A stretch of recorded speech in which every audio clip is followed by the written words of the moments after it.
This episode of Freedom Revamped the Podcast was sponsored by Krakatoa Coffee Company. Krakatoa is a Black-owned coffee company that sells a variety of coffee roasts to satisfy every coffee drinker's palate. What you will get are satisfyingly rich, robust, and smooth coffee flavors. Their coffee comes in standard, espresso, whole bean, and single-serve cups. They also sell mugs in case you need something to drink their delicious coffee from. And they offer gift cards in several different denominations. So, head on over to KrakatoaCC.com and follow them across the social medias at Krakatoa Coffee Company. Hello, and welcome back to another episode of the Freedom Revamped Podcast. My name is Deshawn, and I am so excited to be here with Miss O'Shea. So hello to everyone. Hello, how you guys doing? Miss O'Shea is here to discuss with me love as a fad. I am so excited for this conversation, but before we dive in, O'Shea, please share with us a little bit about who you are and what you have going on. Hi, so you guys know, as she said, I'm O'Shea. I'm a blogging writer. I have owned my blog site for at least 2.5 years now. I write about healing, women empowerment, self-love, basically trying to motivate women to get back up again. It's hard in a dating world to put yourself out there to get hurt or broken, but I'm a hopeless romantic. So I'm out here honestly just trying to help women heal, to encourage them that they can do better, and to let them know that relationships, when they end, is not the end of the world, basically. Because everyone thinks that love is just this, it's superficial, really. Like, everyone just thinks that they have to be in love with someone, they have to have this companionship. But honestly, self-love is the best thing that I've ever dealt with. I'm a one-time divorcee, and ever since I've gotten divorced, I have been on this journey to self-love, and it's been very rewarding. So basically, I just write, I want to encourage you, I'm an influencer, and I just want to help my women, my sisters, get well again. I love that, O'Shea. I think that's super important because the way in which society views women, oftentimes we are seen as like this object of love. So I love that you are working toward building women up within that area of life. So to kind of get started, our founder and creator, Courtney, always talks about this idea of the practice of freedom. But before we jump into how you practice freedom, I would love for you to define for us what you think freedom is to you. Freedom is to me like almost something like being a bird, where you have peace of mind. That's number one. To me, having peace, it surpasses everything else, because how can you be free if you don't have that? So I feel like in today's society, in today's world where we're too busy trying to hold on to people and stuff like that, people are sources of stress. So for me, being free is being at peace, where I don't have to worry about someone having infidelities or anything like that in my head. I've seen these memes all over social media where I want to say they used The Simpsons, when he was lying down in the bed of Bart, and it said, how I sleep at night knowing that nobody's not cheating on me and stuff like that. So to me, that's being free. Like, I don't want to be connected to someone so much to where they're having me bound, and like it's like I'm chained to them. So being free is being able to come and go, to be who I am, and to do it unapologetically without having any remorse for it. I love that answer, O'Shea. I think oftentimes people do not include people in the idea of freedom. They think that it's something that is solely attached to them alone, but it is so much connected to people whom we relate with. So I love that you brought that up. So now that you've defined freedom, how do you go about practicing freedom daily? I practice freedom by honestly meditating. I do meditate a lot. I'm not sure if our listeners believe in God, but I do. And I pray on the hour. So I feel like when I have God with me, I feel like nothing can come and attack me and it won't be able to stand. I used to suffer from having anxiety and depression, as you can imagine, going through a divorce. But ever since I was able to connect with God on such a spiritual level and be able to make him my friend, I just go basically just day to day feeling, I honestly feel like a weight has lifted off me when I put God ahead of my life and I started meditating. I would get by myself. I see people, they always talk about the sage. I hadn't done that, burning the sage and stuff, but I do get by myself and I get quiet and I have time to reflect on me, and I do a lot of things that I like to do, and that's what makes me feel free. So if I like to do makeup, I'll sometimes do makeup when I'm not going anywhere, or I'll read a book, or I'll just go sit in Barnes and Noble, and those things that I like to do and who actually make me who I am, it makes me feel free. So it's basically everything about me and nothing about anybody else. I can totally agree with that. I think it's also reassuring to hear that you say, you put having dealt with anxiety and depression in the past. You said, I dealt with those things. That's something that I kind of believe that I'm going through right now with the onset of the pandemic. And then also, I call it the quarter life crisis. I'm 26. And Oh, like, there's this whole concept of where you're supposed to be, and we have these plans of where we thought we would be, and when you're not there, oftentimes you're beating yourself up. And I'm yeah. so tied to structure and having things in order, and life just doesn't work like that. So that's the part of me, like, that's the constant ongoing battle that kind of brings me the anxiety. But I am definitely working toward, giving a different perspective, like you said, doing things that I like, finding things that are comforting to me to kind of push me through those things. So I am so happy that you said that. That gives me hope for my future. Yes, ma'am. Because you honestly, you have to take it one day at a time. I'm talking suffered for years, honestly.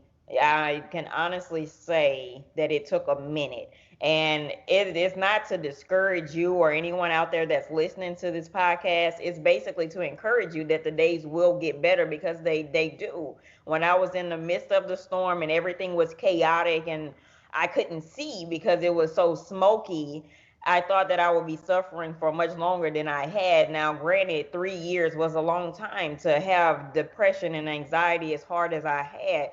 But once I realized putting myself aside, basically getting out of my own way, like it says in the Bible, you have to get out of your own way and you have to put God ahead of it, and you have to do things and focus on yourself. And I feel like that's the only way you'll get better, because then you'll realize, oh, well, I don't need to have anxiety. What am I having anxiety about? So like you said, you want to get ahead in life and things, of course, being on social media, it doesn't help because everyone feels like I have to put a timeline on this. Oh, well, she did it when she was 22, so I have to do it. Or I'm 28 years old and I hadn't done this. And people make you feel like that their timeline should be yours when it's not. You do things at your own time and your own pace. You don't have to be in competition with anybody.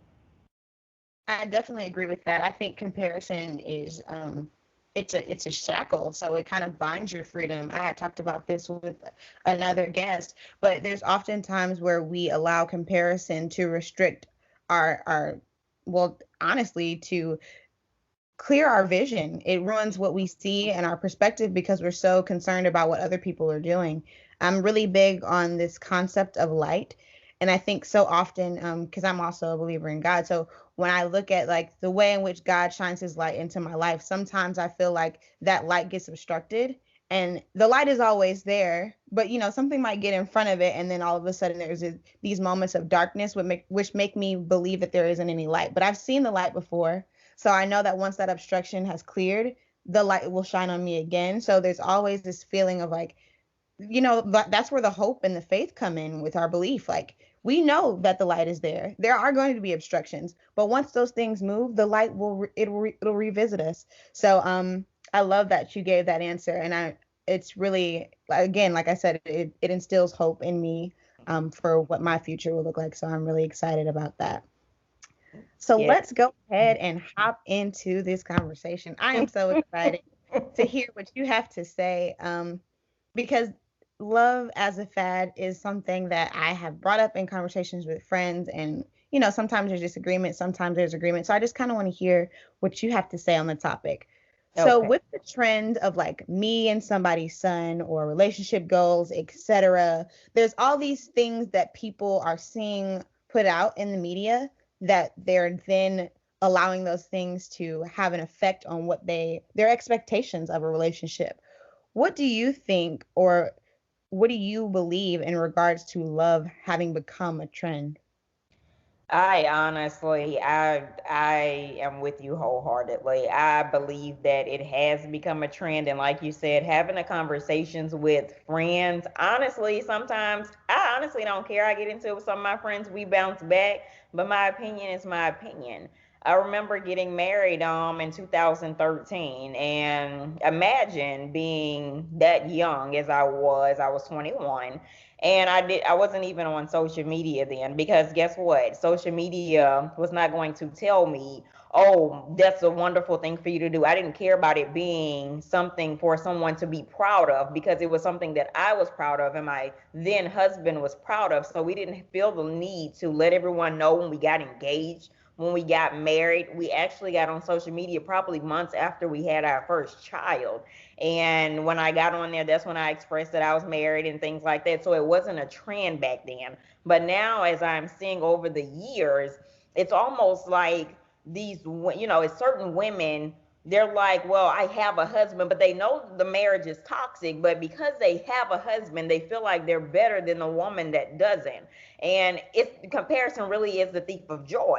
So some of us that are single, we're like, oh well, I'm a failure because I don't have that stable relationship. I don't have that lasting marriage and stuff like that. But we're not understanding that just because they have been together for 5 years, 10 years, we don't know what they're going through behind closed doors. So it took for me to be married and to be divorced to understand that. And that's why I'm content with who I am and being by myself and not having to be in a rush to be married. Because honestly, that's all it is these days. I saw this couple on Instagram. They had matching Louboutins on. That's goals. Why is that goals? Like, why can't you buy your own Christian Louboutins and go travel to Paris by yourself? So, because it has become such a trend, if you don't have the partner, if you don't have the companionship, it makes it seem like you are failing at something. And back then, like I said, it was not as heavy as it is now. Everyone is getting married. Everyone is having these big blown out proposals and things like that. So it's a race to see who can do it the best. Oh, well, she got proposed over here with so and so kind of ring. So I want to get proposed to in New York and I want to have a pear shaped ring. So it's a competition now. So it's definitely, in my eyes, full blown trend. Yeah, it kind of makes me nervous. I'm somewhat of a private person. I've been in a relationship for 8 years now, and we are high school sweethearts. So I'm kind of an old lady. I'm 26, but I feel like I've always felt like I was a 50-year-old woman in a young kid's body. So like my level of maturity is beyond some of my peers. So the things that they delight in are not things that I delight in. Like I'm not the person who's going to post my relationship all over my Instagram. But you're going to know that I'm in a relationship because I'm going to make sure that that's known whenever, we're out and about so that there is no discrepancy. Um, and like, because I've been in a relationship for 8 years, again, we were high school sweethearts. We met when we were young. We have changed since then. I've fallen in love with a new version of him because he's become a man. I've become a woman. We're not who we were when we were 18. So with that being said, I don't feel so much of the pressure to get married that I see within my peers. Like my peers are like, "Oh, you guys have been together for so long, you know, don't you guys love each other? Why aren't you married?" That has zero to do with why we're not married. We do love each other, but it's just marriage is so important to me. I am product of my parents' divorce. So my parents divorced when I was in about the 8th grade. So having seen that, it didn't have a negative effect on my love life, but it definitely made me value love a lot more. And understanding like how important it was and that it wasn't like we were talking about, it's not a trend. So it's not something to just take lightly. So because of that, I'm not in a rush to be in a relationship or to be married without having, gotten counseling. Like we need to sit down Exactly. and just like, do you really want to marry me? Yes, you want to be in a relationship with me now, but do you want to be with me forever? That's a big step to take.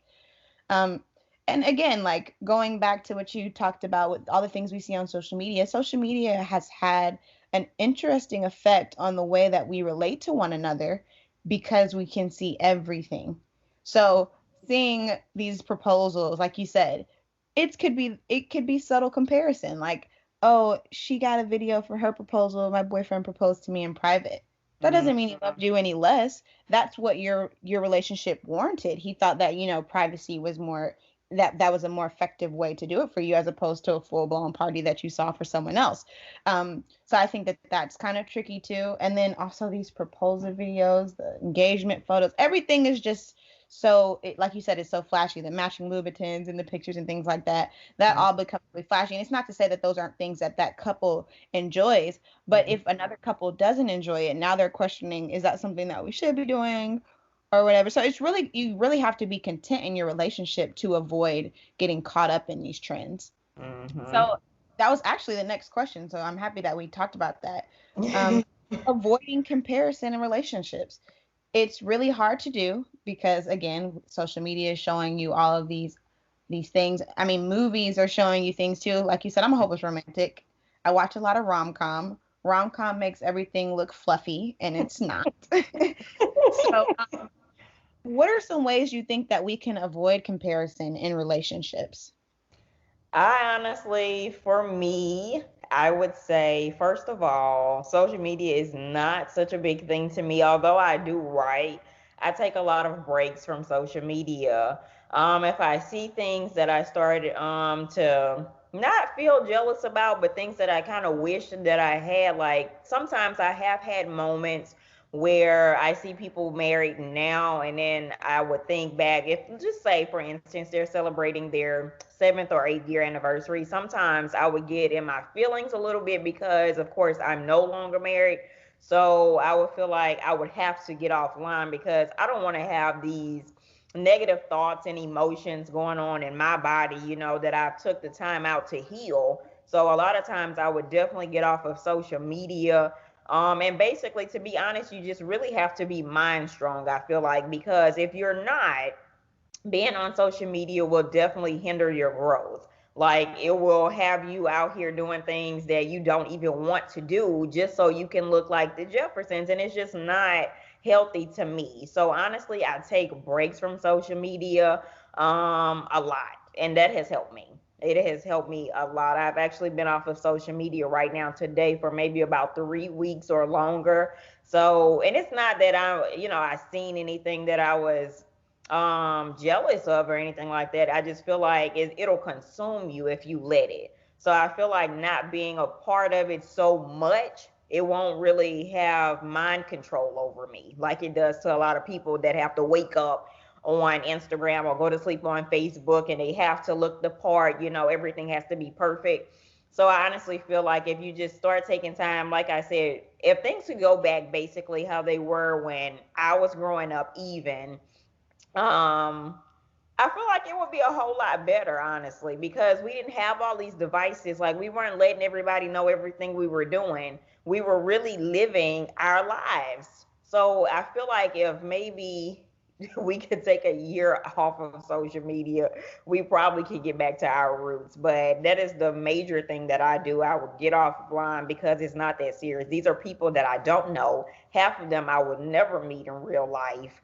And it doesn't make any sense for me to compare myself or my relationships to them. Like I want to love my partner in peace. I don't want to compare my man to the next person. Oh, well, I saw this man today with a six pack. I want you to go do that because I wouldn't want him doing that to me.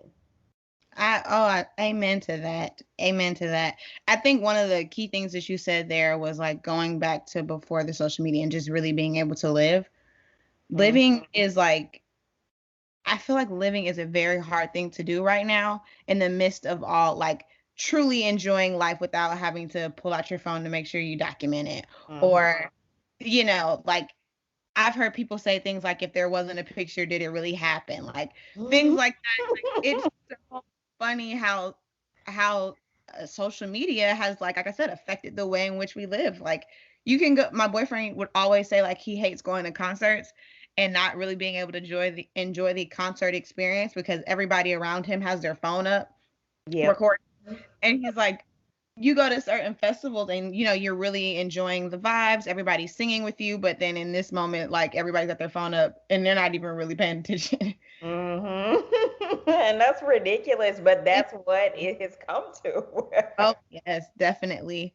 Um, so we've talked about the comparison in relationships, but like before we even get to the relationship, Yes. how do you think people can determine if they are capable of being in a relationship? Oh gosh, my favorite.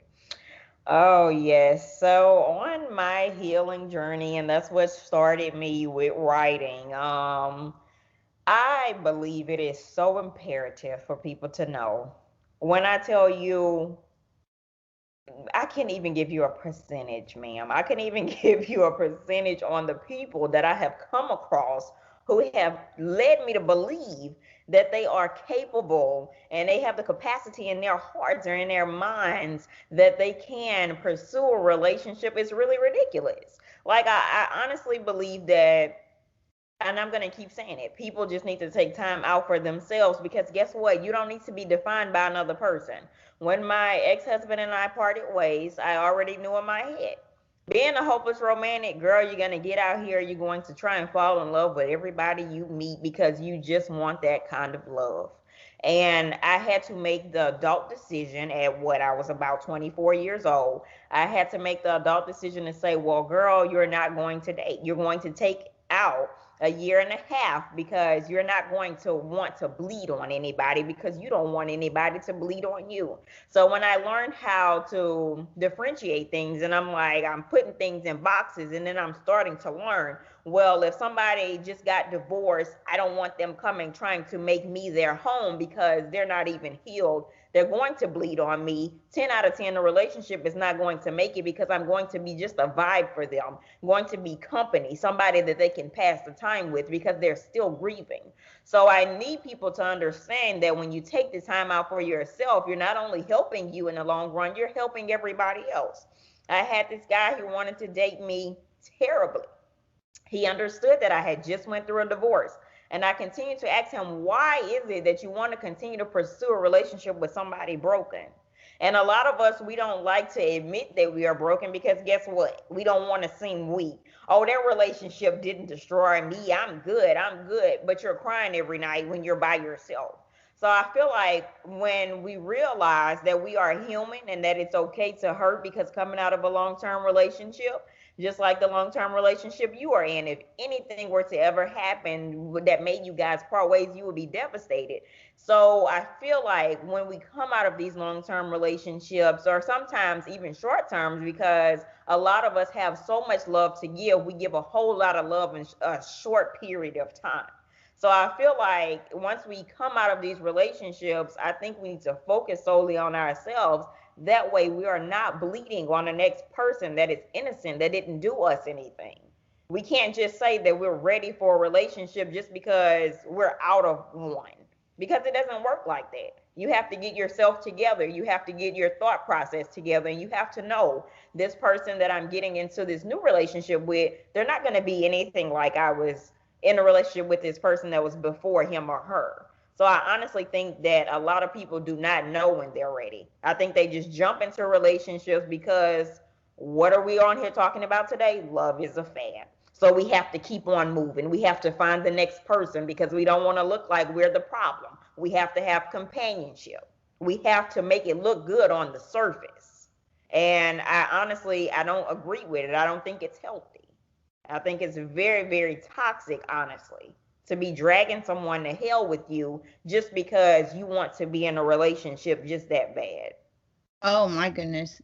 If that wasn't a word right there, when I tell that's literally that's at the root of the issue. And I know that people get tired of the cliche of loving yourself before you can love someone else, but there really is no lie there. There is no lie there. It is so true. How can you? It's so true. And the reason why is because sometimes the things that you're struggling with, you'll project those onto the person that you're in a relationship with. Because being in a relationship for 8 years, I've kind of seen the ups and downs, even at my young age. And like when I was going through something, or I was dealing with issues of like self-doubt, you know, coming out of college and things like that, I was then projecting those things on him, which was not fair. So like when I was able to see that through self-reflection, then I was able to pull away and be like, you know, I apologize for inflicting that, kind of being a negative Nancy. Like that's not something that you need to deal with, something that I was supposed to deal with on my own. And I, you know, like you said, and I love it so wonderfully said, like bleeding on someone else. Like they didn't ask for that. They didn't did. They did not, because I'm telling you, it has been a journey. And I'm not much older than you. I'm only 2 years older than you. I'm 28 years old. And it seems like you mentioned earlier, you feel old because of the things that you've endured and the things you've learned, and you're so wise. You know, you're probably the wisest person in your circle of friends, because I'm the wisest person in mine. So when people are going through their relationship struggles and stuff, I'm the one they reach out to, because I'm not just out here telling them what to do. I'm actually doing it because I know it's best, even though it hurts sometimes. Because although I'm well now, you know, I ended up getting into this relationship with a man who was broken. And I knew that, but it was like I thought that he was okay. And I knew better than to do that. And you know what he did? All he did was bleed all over me. And it's not to say, you know, that he was this horrible person, because he really wasn't. Like, really a golden person with a wonderful heart. But him grieving and mourning, he couldn't control that. So he was only doing what he knew how to do best, and that was the only way he was going to get well again. So although we did opt to become friends, you know, it was a lot of struggle on my part, because I was consuming all of that, you know. And a lot of times I would tell him that, well, look, maybe we need to take a step back, because you're bleeding on me, and I didn't do anything to you. I understand you're going through something, but I didn't do this to you. And it would become to a point where he would always be apologizing and stuff like that. And then I had to take a step back, and I had to get out of my own way, and I had to say, well, you remember when? And then I had to remember when it was me that was going through it. And although I didn't date anybody while I was going through my divorce, I was still leaning and depending on friends and family. So it was basically the same thing. Like I was needing someone to talk to, almost something like a therapist. And honestly, I don't regret the way I did things. I like that I was by myself. I like that I was mature enough to make the decision, the adult decision, to be by myself. Because guess what? I could have ruined a lot of relationships had I chose to sit there knowing that I wasn't capable and date men and hurt them in the long run. Because if I'm grieving and I'm mourning like that, there's no way I could love you, because I'm not even focused on you, because I'm so focused on my grief. Exactly. But that comes with being in tune with oneself. You knew, because you had spent enough time with yourself to identify the things that you were dealing with. I think that so many people get they drown in relationships. I again feel like I'm old at heart, because one thing that has been very important to me within my relationship is having a sense of self. Going back to like my love for rom-com, when you watch like rom-coms and stuff, they always have these like joking things where they come up with these cute names for couples and they mix the names, or you're known as so and so's girlfriend and that's so and so's boyfriend, and you have no true self-identity. Self-identity is so important to me. I have my own group of friends. He has his own group of friends. Do I bring him around when I see fit? And does he bring me around when he sees fit? Yes. But at the same time, I think that being able to have that separate from him is what gives me a sense of self. Like, these are my girlfriends. I want to hang with my girlfriends. You know what I'm saying? I want to have this sense of self, these people that I can confide in, and that I can trust without having you attached to that, like having pieces of you. I feel like so often people think that a relationship comes with relinquishing who you are, and I don't think that that's true. I think that you still have to hold on to who you are, because that's the reason why that person likes you. You would hope that they like Right. everything about you are, you know what I'm saying? You would hope that they like everything about you, and that they don't want you to change who you are when you get in a relationship with them. But some people do go and change who they are, and then they complain about it later. Like, you went and did something for your partner that you would not have normally done because you thought or you felt that you needed to, and they never told you that you had to. So now they're like, well, why did you change this? I don't like it. And you're like, well, I thought you liked it. And now you have conflict. Exactly. And it's because so often we relinquish ourselves when we get in relation, and you do not have to. It works the same with friendships. when you look at friendships, we don't stop being who we are because we have a friend. No. So why should we stop being who we are because now we have a partner? You don't have to. You want to make sure that you're holding on to that and then allowing them to hold on to who they are. Don't smother them and tell them that they can't act or do a certain type of way because now they're your partner. They don't have to change who they are because you accepted those things when you started to date them. Which leads me to one quick question before we close out, because I have to know your opinion because I'm loving everything you're saying so far. Do you feel like the art of dating has been lost? Because I have an opinion which I'll share, but I want to hear your opinion first because I feel like the art of dating might have gotten lost in the sauce a little bit. I honestly do. I do. I do believe the art of dating has been lost when we come across things like Netflix and chilling. I do not, as a woman of God and stuff like that. First of all, sir, I'm not coming to your home, like, especially not when I'm trying to get to know you. I don't really want to go to the movie theater because why would I go on the first date with you to the movies when I don't know you, and that leaves no room for us to get to know one another. So honestly, I do believe it has been lost because of a lot of trendy things, and it all reflects back on social media. Everyone is doing what they see. It's not necessarily they're taking the initiative to be who they really are, the things they really want to do. They feel like a lot of women are now $40 women, or, I give her this or I do something, I pay one of her bills, or she'll sleep with me. And it's just that easy because it just seems like they're not really trying anymore, the men. I don't feel like a lot of effort is being put out on their parts. I'm not saying this for everyone or every man out there because that's not true, but I feel like a lot of men, they're not really putting in the effort like they used to because they're starting to see how easy it is. And sometimes I do want to have a talk with my sisters and kind of hold them accountable for how we're getting treated, because if we hold them up to a certain standard and we don't fold on it, I think that they will come back up to meet us there. But because we're being so lenient on things and allowing them to come and go as they please, then they're not even giving us at least a quarter of what we deserve. So it's such a shame that it has been lost, but I do believe that it has for a number of reasons. I definitely agree because I mean that's my feelings on it specifically. I think that because the art of dating has gotten lost, that's what makes love so trendy. That's what rushes us into these relationships that go up in flames because we don't spend the time getting to know each other. It is okay to sit down and get to know someone without having to have um any physical interaction with them, just simply getting to in tune with who they are mentally and emotionally. It's perfectly okay because I think that people think that that's not okay, and it is. There are people who might make you feel like, okay, like you said, I paid for our dinner, now you can come hang out with me, now you owe me something. But there are people who don't feel that way either. One thing that you said that was important is making sure that we are not accepting this behavior. Like, you don't have to have these unrealistic expectations, but you know what you deserve. And what you deserve doesn't have to be a specific thing. Like, what you deserve doesn't have to be a guy pulling up with a dozen roses and a reservation at a 5-star restaurant.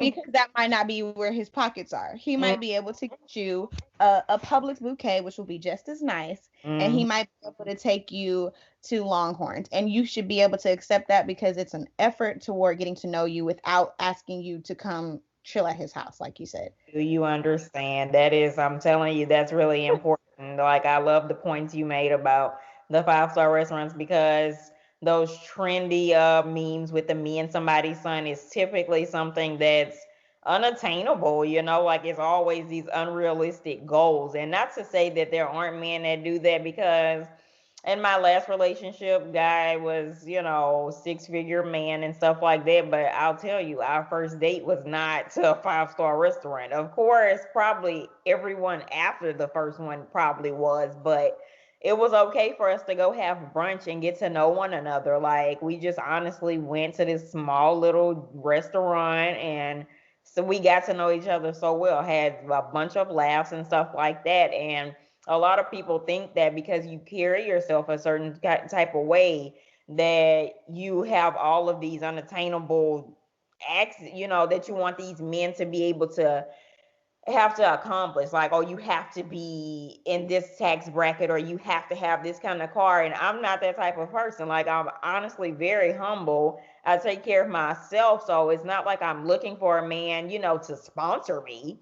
I just like to dress good and take care of myself. But like you said, if we go to Longhorns, you think I'm going to be, oh, I'm not stepping foot in that place. No, you're showing me that you want to take the time to get to know me, because in a generation of Netflix and chilling, you are actually trying to take me out to a restaurant so we can sit down and talk. So I'll respect you for it.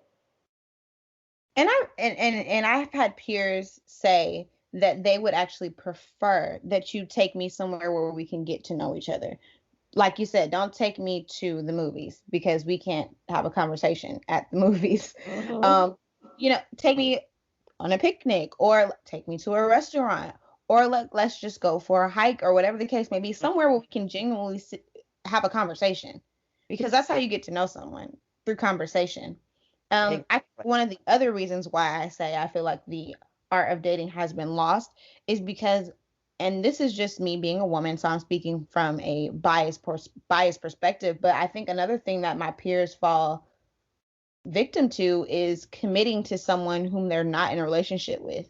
Like, early when they're dating, they're talking about, oh, well, I'm only talking to him.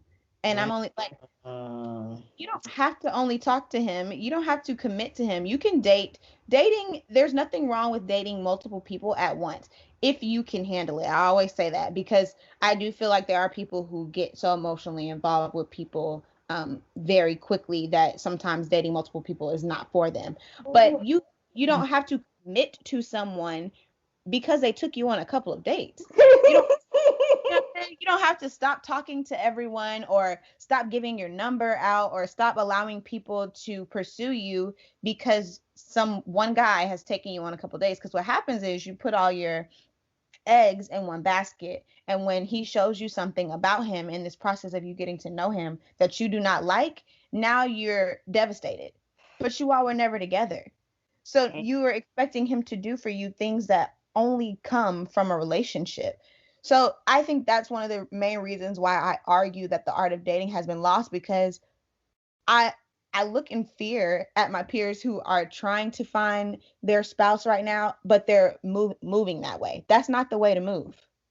You're never going to find what you're looking for if you're expecting everything to come out of this one person. Like, you saw a couple of things in him, and then you're just like, oh, well, everything else that I'm looking for is going to come. Or even if you're not looking for anything specifically, if you're like me, you're just kind of going with the flow, and things start to pop up that you don't necessarily like about him. And now it's the end of the world because you guys have been dating for months, but you only committed to him. So now, not to say that it's your fault, but like allowing yourself to be free without the judgment of society. Yes.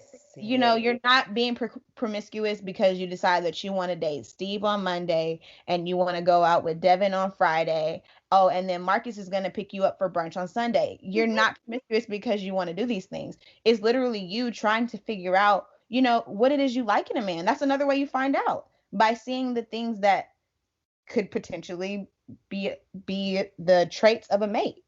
But that's my main stance on it, because I feel like we don't give ourselves the room to date, because we think that, oh, that makes me promiscuous, or oh, that gives people a negative perception of who I am.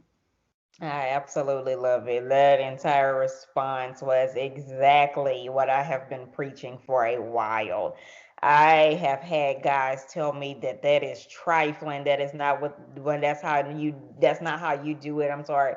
But they sit out here and they don't try and date the women that they're doing these things with. They're actually just going around sleeping with them. But when we want to go on dates with these men to try and see which one suits us best, we're called all these names. But I wholeheartedly agree with everything you just said, because we put all of our eggs into one basket, and guess what? We probably date this man 6 months, or probably a lengthy time, and then we realize, oh, well, he's not this, that, and third, and things begin to change, because people show you their representative at first. They're never going to show you who they really are for the most part. And I hate the fact that this generation is like that now, but it's like they want to pretend so bad. They cyber stalk you. So they want to become who you like. And that's what made me stop trying to post so much about myself, because it gives me an insight on who I am and the type of man I like, so they can use it against me and they can pretend to be who that man is so they can waste my time.